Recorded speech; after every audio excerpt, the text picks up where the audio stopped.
অনেক ধরনের ফল ফ্রুট। এটা হচ্ছে গ্রিসের এথেন্সের এয়ারপোর্টের ভিতরে অনেক ধরনের আইসক্রিম ফ্রুট। এটা হচ্ছে গ্রিস ইন্টারন্যাশনাল এয়ারপোর্ট।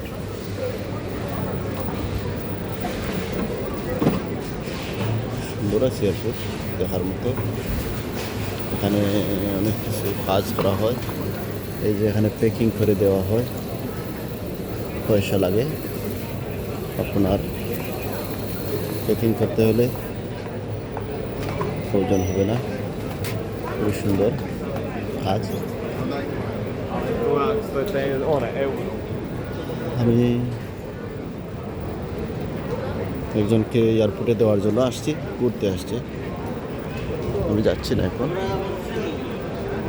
হয়তো কিছুদিনের মধ্যে আমারও যাওয়া হবে বাংলাদেশে। ইনশাআল্লাহ দেখা হবে সবার সাথে।